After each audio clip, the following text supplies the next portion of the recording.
تو ہم اس کو سونے کے ساتھ توڑ کے آتے۔ اور دوسری بات بھی سماعتوں کی نظر کرتا چلوں، ان کے شگرد رشید منظور نظر وہ ذات وہ غزلیہ زمان بہت بڑی میٹنگ تھی دوسری احباب کی، علماء کرام کا ان کا جمع غفیر تھا اور وہاں پر سوال اٹھا کہ کوئی ایسا آدمی ہے جس سے جس مذہب کا سوال کیا جائے وہ مدلل طریقے سے اس کا جواب دے سکے۔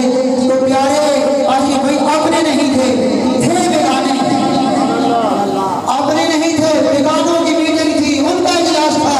پیارے ان میں سے ان کے بندے نے کہا کہ بدقسمتی سے بندہ ہمارا نہیں ہے دوسری پارٹی کا، لیکن نام اس کا یہاں پر لیا جائے گا اور اس کا نام غزالی زما ہے، رضی دورہ ہے، مہدی رفت ہے، ان کا بھی رض دیا ہے، شیخ الحدیث و تفسیر ہے، ابو الاسرار محمد اشرف سالمی نظر اللہ علیہ وسلم۔ جب تک سورج چاند رہے گا سالمی تیرا نام رہے گا، جب تک سورج چاند رہے گا، جب تک سورج چاند رہے گا۔ اور آپ کی بہت بڑی خوشخبری ہے، الحمدللہ ہماری اس مسجد کے اندر ہر انگریزی ماہ کی پہلی جمعرات، ایک مہینہ ساتھ ہی شروع ہونے والا ہے، اکتوبر نہیں 10 نومبر، یہ تو بالکل ساتھ آ گیا ہے، نومبر کی پہلی جمعرات ہر مہینے انگریزی مہینے کی پہلی جمعرات آپ کی اس علاقے کی عظیم مسجد کے اندر آپ کی عظیم محبتوں کے جھرمٹ میں بحمد تعالیٰ درس قرآن ہوگا، تو یہ بھی آپ کے لیے بہت بڑی خوشخبری ہے۔ اللہ تبارک و تعالیٰ آپ کا آنا اور آپ کی محبتوں کے پھول نچھاور کرنا اپنی بارگاہ میں قبول و منظور فرمائے۔ زیادہ دیر نہیں لینے چاہتے، صرف نعرے کا جواب دیں اور حضرت صاحب کے میں حوالے کرتے ہیں۔ نعرہ تکبیر، نعرہ رسالت، نعرہ تحقیق، نعرہ حیدری۔ حضرت صاحب کے کہنے سے پہلے مؤدبانہ میں کہہ دیتا ہوں کہ یہ نہیں کہ صبح کوئی پوچھے تو آپ کہیں کہ بس حضرت صاحب نے خطاب کیا تھا، بڑا مزہ آیا تھا، ماشاءاللہ کیا کہا تھا، پھر فون کر کے پوچھ لیتے ہیں۔ ایسا نہیں، شروع سے لے کر کوشش کرنی ہے آخر تک، شروع سے آخر تک بڑی توجہ کے ساتھ، بڑی فراخ دلی کے ساتھ آپ نے گفتگو کو سماعت فرمانا ہے۔ انشاءاللہ ضرور ایمان کی لذت میں بڑھوتری آئے گی۔ اللہ تبارک و تعالیٰ آپ کا حامی ناصر ہو۔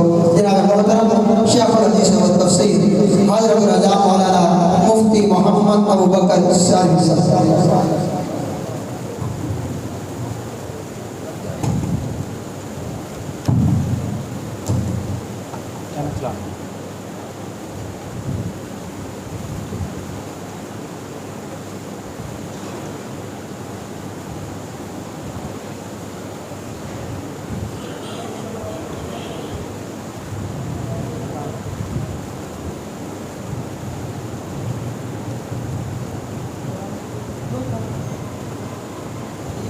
بسم اللہ الرحمن الرحیم۔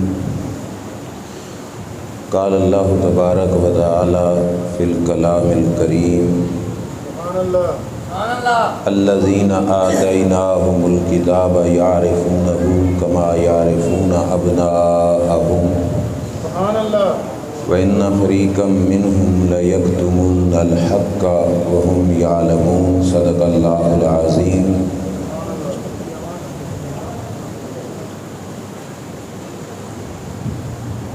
صدق اللہ العظیم۔ درود پاک پڑھیے۔ الصلاۃ والسلام علیکہ یا سیدی یا رسول اللہ وعلی آلک و صحابک یا سیدی یا حبیب اللہ۔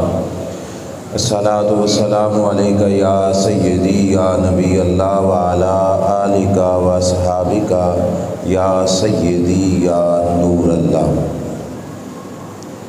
مولا صلی وسلم دائماً ابدا علی حبیبک خیر الخلق کلہم منزہ عن شریک فی محاسنہ فجوہر الحسن فیہ غیر منقسم۔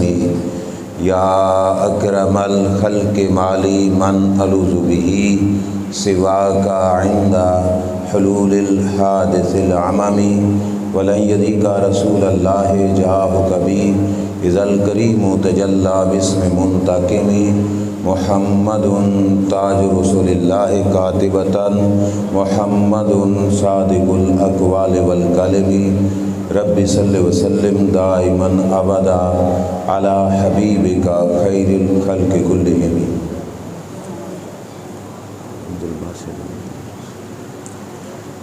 اللہ تعالیٰ جل شانہ کی حمد و ثنا اور اس کے پیارے حبیب سید المرسلین خاتم النبیین امام الانبیاء حضرت محمد مصطفیٰ احمد مجتبیٰ صلی اللہ تعالیٰ علیہ وآلہ وبارک وسلم کے دربار گہربار میں ہدیہ درود السلام بصدد و احترام عرض کرنے کے بعد معزز محتشم حاضرین و سامعین السلام علیکم ورحمۃ اللہ وبرکاتہ۔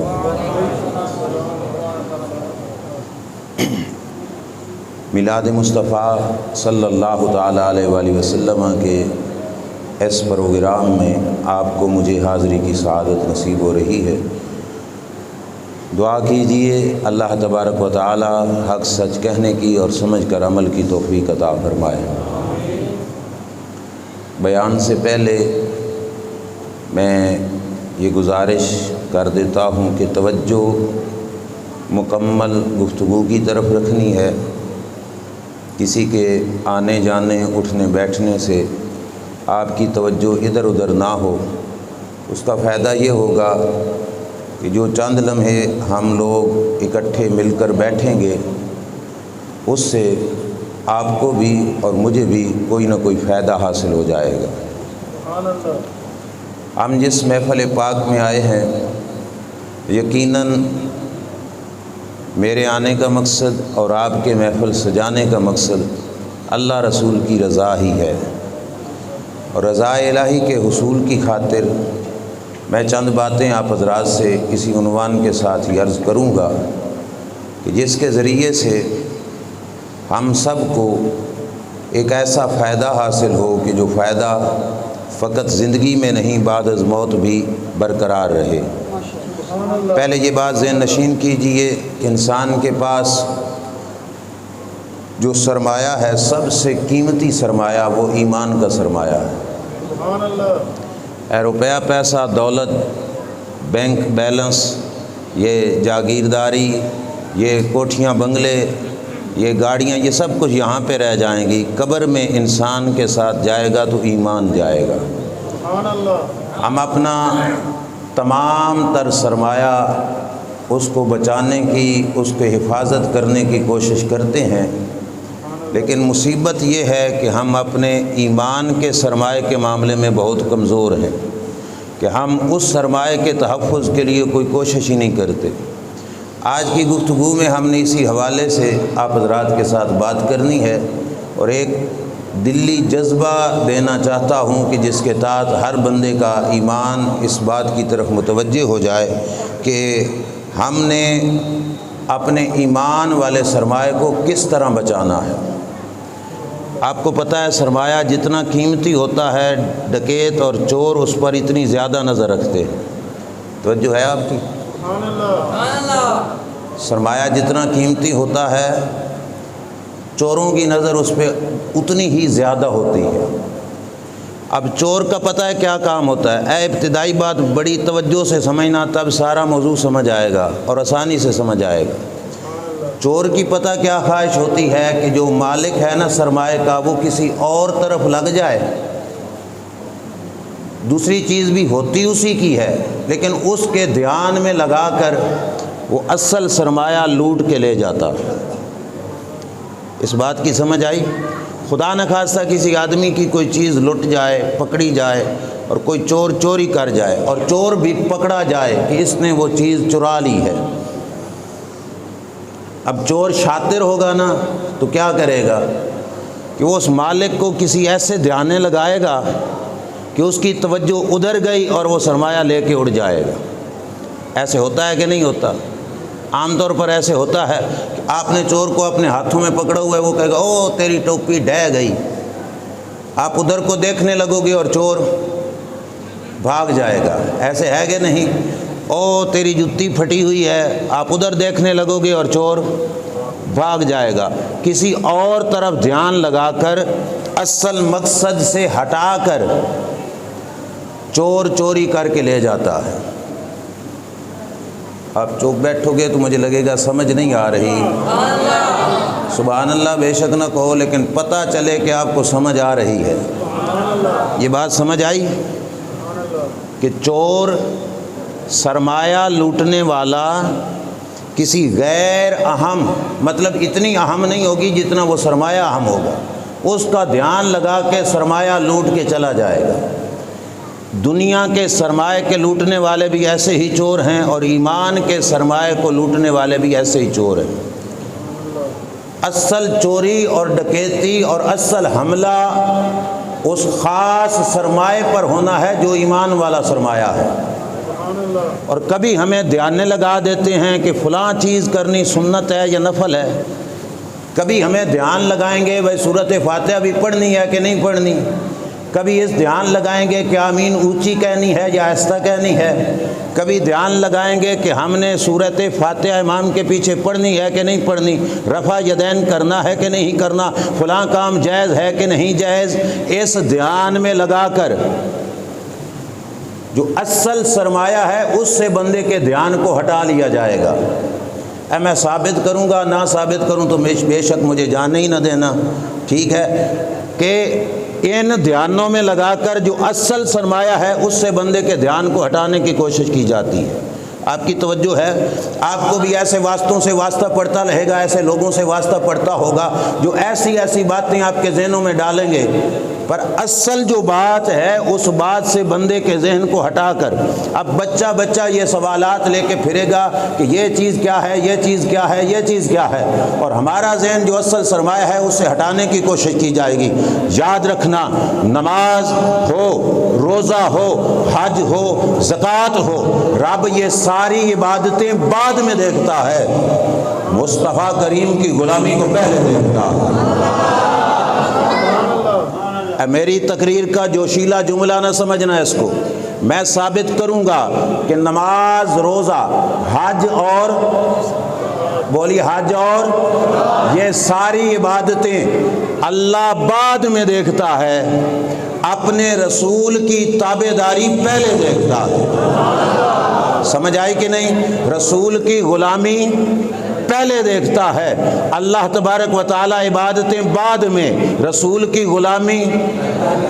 جس بدبخت کا رب کے رسول کے ساتھ بھی کامل تعلق نہیں ہوگا، وہ چاہے نمازیں جتنی پڑھ لے، رب نمازوں کو قبول آسانی سے ایسی جگہ پہ میں آپ کو سمجھا کے جاتا ہوں۔ ان چاروں عبادتوں میں سے افضل عبادت کون سی ہے جی؟ سارے بولو جی۔ نماز، روزہ، حج، زکوٰۃ میں سے کون سی عبادت افضل ہے؟ نماز۔ اور نمازوں میں سے کون سی نماز افضل ہے پانچوں میں سے؟ نماز عصر، کہ نماز عصر مولا علی کی رہتی تھی اور مصطفیٰ کریم صلی اللہ علیہ وسلم ان کی گود میں سر رکھ کے سو گئے۔ علی پاک نے کیا کیا؟ بولیے، نماز، سورج ڈوبتا گیا پر مولا علی نے ہلنا بھی گوارا، مولا علی نے واری تیری نیند پر نماز، اور وہ بھی عصر جو سب سے اعلیٰ خطر کی ہے۔ تو نماز بھی غلامی رسول اور عزت رسول اور تعظیم رسول کی خاطر قربان کر دی مولا مرتضیٰ شیر خدا رضی اللہ تعالیٰ عنہ نے۔ تو ثابت ہوا کہ چاروں فرضوں میں سے اہم فرض نماز، اور نمازوں میں سے عصر کی نماز سب سے افضل اور اعلیٰ نماز، پر سب سے اعلیٰ نماز بھی مصطفیٰ کی نیند پہ قربان۔ تو سمجھ آئی کہ نہیں؟ بولیے، نماز اور نماز عصر سے بھی افضل ایک اور عبادت ہے، ایک اور کام ہے اور ایک اور فریضہ ہے، اس میں کسی کا جھگڑا نہیں ہوگا۔ شاید اس بات میں کوئی اختلاف کر لے، اس میں کسی کا کوئی جھگڑا نہیں ہوگا۔ آپ جس مسلک کے بندے کے پاس جائیں اور اس سے پوچھیں، مولانا میں نماز پڑھ رہا تھا، سامنے سے سانپ نکل کے میری جانب بڑھا اور مجھے خطرہ ہے کہ وہ سانپ مجھے ڈس لے گا، کسی بھی مکتبہ فکر کے عالم سے پوچھو، اب میں نماز پوری کروں یا نماز توڑ کے سانپ سے بچوں؟ کیا فتویٰ ہوگا جی؟ اور بولو نا، نماز توڑ دو، سانپ سے اپنے آپ کو بچاؤ، کیوں میاں ایسا کیوں کریں؟ تو جواب کیا ہوگا؟ شاباش، کیا ہوگا؟ جان بچانا فرض ہے، جان بچانا، کہ نماز کوئی نہ ہی فرض، بولو نا، نماز کوئی نہ ہی فرض، نماز بھی فرض ہے، پر جان بچانا اس فرض سے بھی اتنے مسئلے پہ سارے راضی ہو، کسی کا کوئی جھگڑا اختلاف تو نہیں نا کہ جان بچانا، ہر ملا کہے گا کہ نماز توڑ دو، اپنی جان بچاؤ، کیونکہ جان بچانا نماز کے معاملے میں صرف یہ بات نہیں۔ ایک شخص نے جون جولائی کا روزہ رکھا، گرمی کی شدت تھی، پیاس اس کو زور سے لگ گئی اور جان اس کے لبوں پہ آ گئی۔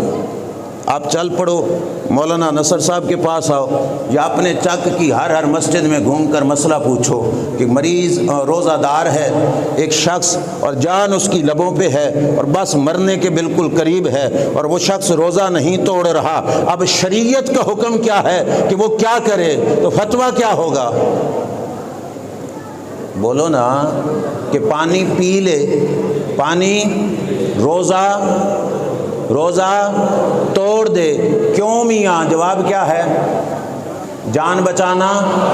پتہ چلا روزے سے بھی اوپر والا فرض کیا ہے؟ جان بچانا۔ یہاں تک بھی بات سب کا اتفاق ہے کہ نہیں ہے؟ آگے چلیے، حج، کون سی عبادت؟ حج۔ کسی سے بھی جا کے پوچھ لو کہ راستے میں دشمن بیٹھا ہے اسلحہ لے کر، میں گھر سے نکلوں تو وہ مجھے قتل کر دے گا، لیکن سرمایہ میرے پاس ہے جس کے ذریعے سے میں حج کر سکتا ہوں، تو میاں کیا جا کے میں حج کروں؟ کیا جواب ہوگا؟ گھر بیٹھ، حج تیرے پہ ابھی فرض نہیں ہوا، کیوں؟ کیونکہ جان بچانا۔ آپ کے پاس مال تھا، مالدار تھے، آپ نے زکوٰۃ کا مال نکال کے ایک سائڈ پہ رکھ لیا اور یہ سوچا کہ میں یہ زکوٰۃ کا مال فقیروں غریبوں میں تقسیم کروں گا، لیکن ہوا خدا نخواستہ یہ کہ آپ کا سارا سرمایہ لٹ گیا۔ اب آپ کو یہی نظر آتا ہے کہ یہ جو زکوٰۃ کا پیسہ تھا یہ میں خود نہ کھاؤں تو میں مرتا ہوں۔ اب کسی سے پوچھو کہ وہ پیسے زکوٰۃ میں دینے ضروری ہیں یا خرچ کر کے جان بچانا ضروری ہے؟ چوانت مسئلہ حل ہو گیا، نماز پہ بھی، روزے پہ بھی، حج پہ بھی اور زکوٰۃ پہ بھی۔ ان سب سے اوپر والا فرض کیا ہے؟ علماء کو پتہ ہے، یہ ہمارے احباب، آپ لوگ بولو گے تو پتہ چلے گا کہ آپ کو سمجھ آ رہی ہے۔ سارے فرضوں سے اوپر والا فرض کیا ہے؟ کون سا فرض ہے؟ اور اعلیٰ حضرت کیا فرماتے ہیں؟ صدیق بلکہ غار میں جان ان پہ دے چکے، اور حفظ جان تو جان فروز غرر کی ہے۔ صدیق اکبر نے جو فریضہ نماز، روزہ، حج و زکوٰۃ سے اوپر تھا، جان بچانے والا، جب بات آئی جان دینے کی تو صدیق اکبر نے سرکار کی خاطر اپنی جان بھی قربان کر دی۔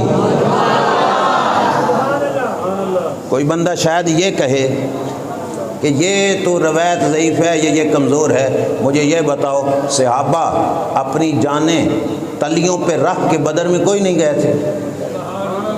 بولیے نا، 313 یا 308 کا مقابلہ 1000 سے تھے، سیدھی سادھی موت نہیں تھی، اور ٹھیک ہے نہیں، ان کے پاس صرف 8 تلواریں تھے، وہ سارے کے سارے اسلحے سے لیس بھرا ہوا اسلحہ لے کر آئے، اور سیدھی سادھی موت نہیں تھی، لیکن اپنی جان حضور کی خاطر قربان کرنے گئے کہ کوئی نہ؟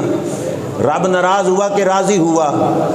بولیے کیوں جی؟ باقی ہر مسئلے میں جان بچانا فرض ہے، جب بات عزت مصطفیٰ کی آ جائے تو رب ذوالجلال کا دین کہتا ہے اب جان قربان کرنا فرض ہے۔ پتہ چلا نماز، روزہ، حج اور زکوٰۃ اپنی جگہ پر عبادت ہیں، جان بچانا اپنی جگہ پہ ایک الگ فرض کی حیثیت رکھتا ہے، پر رسول خدا کی غلامی کرنا, حضور کی عزت کرنا, سرکار کی تعظیم کرنا سارے فرضوں سے اوپر والا فرض ہے. سارے فرضوں سے اوپر والا فرض ہے. یہاں تک سارا طبقہ آپ کے ساتھ اتفاق کر لے گا کہ جان بچانا سب سے مقدم فرض. ان سے پوچھو کہ جن صحابہ کی شانیں رب نے قرآن میں بیان کی, انہوں نے جان حضور پہ واری کہ نہیں؟ اب ایک مثال نہیں, درجنوں ہیں بلکہ سینکڑوں ہیں, دینے بیٹھیں تو یہاں پہ وقت لگ جائے گا. ثابت کیا ہوا کہ سب سے بڑا فریضہ ہے حضور سے ایک تعلق رکھ کے سرکار کی عزت کرنا, سرکار کی تعظیم کرنا, سرکار کی غلامی کرنا. تو سمجھ آئی کہ نہیں آئی؟ بولیے, آئی سمجھ؟ اب چلو اس جھگڑے کی طرف کہ ہم باقی جھگڑوں میں الجھ کر اصل مسئلے پہ بات بھی کوئی نہیں کرتا. باقی جھگڑوں میں الجھا کے وہی چور والی بات, بھائی تیری ٹوپی گر گئی تے لے کے سرمایہ نس گیا, اور تیری نماز نہیں ٹھیک ہو رہی کہ تو 4 رکعتیں پہلے وہ پڑھتا ہے جو نفل ہے, سنت نہیں, تو سنت پڑھتا ہے لہذا تیری نماز نہیں ہوئی. اور میاں سنت کہے یا نفل کہو, یہ جھگڑا بعد میں ہے, کیونکہ نماز کے فرض سے بھی بڑا فرض ہے جان بچانا, اور جان بچانے سے بھی بڑا فرض ہے عزت مصطفیٰ کرنا. ذرا تلاشی دینا اپنے اندر کی کہ تیرے دل میں عزت مصطفیٰ کا کتنا سا جذبہ ہے. بس جو ان باتوں میں لگائے اس کا سینہ کھنگالو, کھولو اس کا سینہ, پوچھو بھائی تیرے دل میں عزت مصطفیٰ کتنی ہے. اب زبان سے ہر کوئی کہے گا میں بھی رسول اللہ کی عزت کرتا ہوں, میں بھی تعظیم کرتا ہوں. بس اسی بات کو ہم نے میدان میں رکھنا ہے. قرآن مجید کی جو آیت کریمہ میں نے پڑھی, اللہ قرآن میں فرماتا ہے الذین آتیناہم الکتاب یعرفونہ کما یعرفون ابناءہم, فرمایا جن لوگوں کو ہم نے کتاب دی. کتنا لوگوں کی گل ہو رہی؟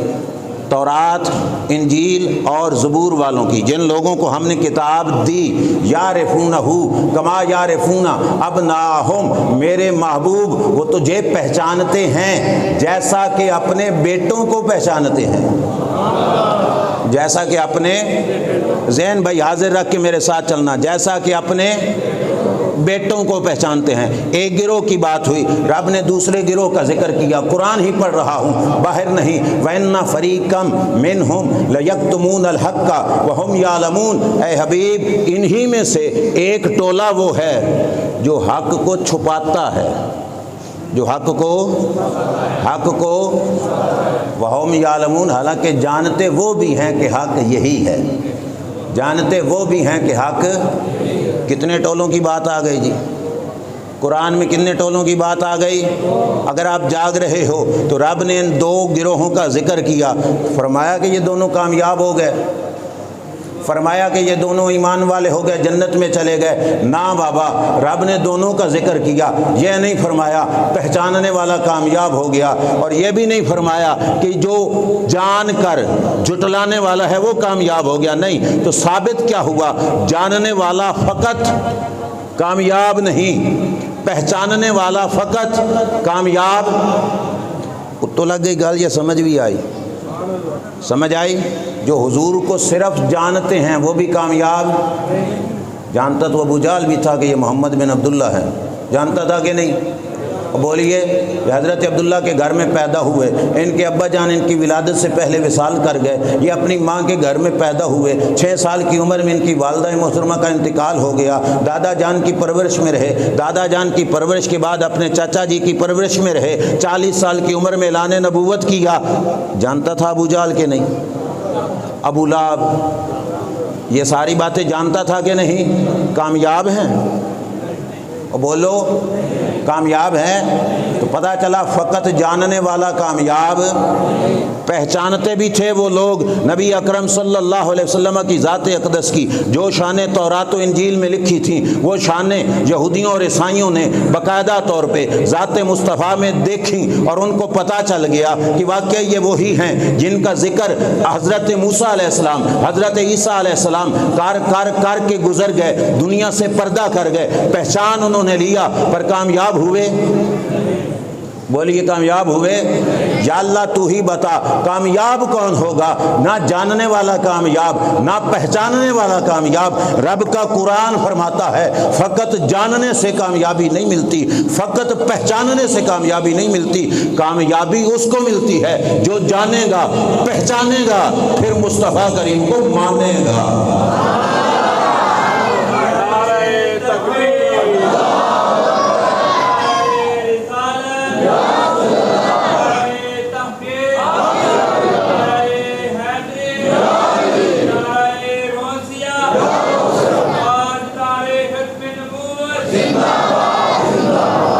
اچھا آپ جاگ رہے ہو، کتنی چیزیں ہو گئیں؟ جاننا، بولیے، پہچاننا، اور تیسری چیز کیا ہے؟ ماننا۔ ہمیشہ کانوں کا چسکا بھی نہ سنا کرو، اپنی ضرورت بھی کبھی سن لیا کرو، کیونکہ بزرگ فرماتے ہیں جس قوم کی ضرورت پوری ہوتی رہے وہ زندہ رہتی ہے، چسکا پورا نہ ہو تب بھی زندگی رہتی ہے، لیکن جس کی ضرورت پوری نہ ہو وہ قوم مر جاتی ہے۔ اے ضرورت کی باتیں ہیں بھائی، لازمی دل پہ لکھنا۔ ایک ہے جاننا، دوسرا ہے تیسرا ہے ماننا۔ جاننے والا کامیاب، پہچاننے والا فقط کامیاب نہیں۔ کامیابی کس کی؟ جس نے ان کو مانا۔ اب ماننا کیسے ہے؟ جیسے مسجد کا امام کہے ویسے ماننا ہے، یا جیسے گاؤں کا چودھری کہے ویسے ماننا ہے، یا جیسے MNA کہے ویسے ماننا ہے، جیسے کوئی وزیر کہے ویسے ماننا ہے۔ یا اللہ قرآن میں مہربانی فرما، ہمیں یہ بھی بتا کہ ماننا ہے تو کیسے ماننا ہے، کامیابی ملے گی تو کیسے ملے گی۔ یا اللہ تو خود بتا کہ کس طریقے سے تیرے یار کو ماننا ہے، ہمیں پتہ چلے تاکہ ہم کامیاب ہو جائیں۔ آواز قدرت قرآن مجید کی آیات کی شکل میں ہمارے پاس پہنچی۔ فَإِنْ آمَنُوا بِمِثْلِ مَا آمَنْتُمْ بِهِ فَقَدْ اهْتَدَوْا۔ فرمایا ماننا ہے تو اپنی عقل کے ترازو پہ تول کے نہیں ماننا، کسی ملا کے فتوے کے مطابق کتاب کھول کے نہیں ماننا۔ مولا کیسے ماننا ہے؟ فرمایا جیسے ابو بکر، عمر، عثمان، علی میرے نبی کے ہر یار نے مانا ہے، اس رنگ میں مانو گے تب اللہ تمہیں نجات عطا فرمائے گا۔ میں اس طرف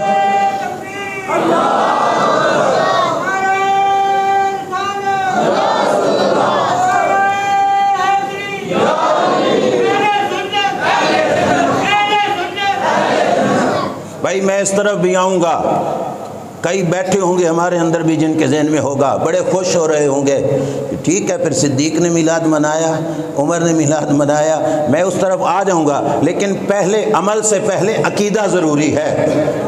عمل سے پہلے عقیدہ ضروری ہے، سارے عمل بعد میں۔ پہلے ہم تلاشی تو لے لینا اندر میں مصطفیٰ کے لیے کیا جذبہ ہے، ماننا کس طریقے سے صحابہ نے مانا، بھلا تو اس طریقے سے مانتا ہے کہ نہیں مانتا۔